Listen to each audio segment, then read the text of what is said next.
me herët dëgjuam fjalën e kryeministrit, i cili e paraqiti në formë dhe përshkruajti rrjedhën e marrëveshjeve dhe veçanërisht marrëveshjen e 19 shkurtit vitit 2015.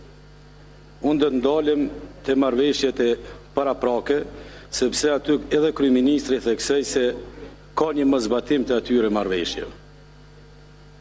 Mendoj se asnjë marrëveshje nuk ka rezultuar me ndonjë sukses për vendin dhe qytetarët. Shembull marrëveshja për lëvizje të lirë.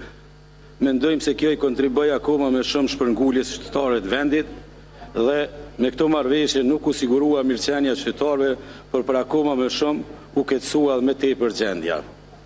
Me këto marrëveshje u bë legalizimi struktura paralele të cilësuara deri dje, si dhe për më keq legalizimi i Mitrovicës së Veriut si kryeqendër e serbe të Veriut me komuna me shumicë serbe.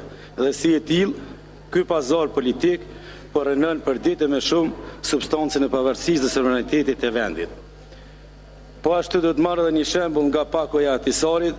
Në Pakën e Atisarit janë krijuar komunat me shumicë serbe në territorin e komunës së Kosovës me vetëmin qëllim që të vendoset kontrolli mbi pjesën e Veriut nga institucionet e Kosovës, por kjo nuk ndodhi. Kur u formuan komunat me shumicë serbe në territorin tjetër të Kosovës, serbet në Veri u barikaduan dhe filluan pazarin politik, siç thash më lart, i cili po rënon tani edhe sovranitetin dhe tërësinë territoriale të vendit. Me mosbatimin e këtyre marrëveshjeve, pala serbe po fiton terren akoma më shumë dhe po bëhet pjesë e pakalueshme për të arritur të funksionalizimi i shtetit dhe i organeve kushtetuare tona. Ka mjaft indikacione se me bisedime po shkohet drejt krijimit të një regioni serb me kryeqendër Mitrovicën e Verit, dhe kjo ka pasoja të mëdha për vendin dhe funksionalizimin e Kushtetutës së Republikës së Kosovës.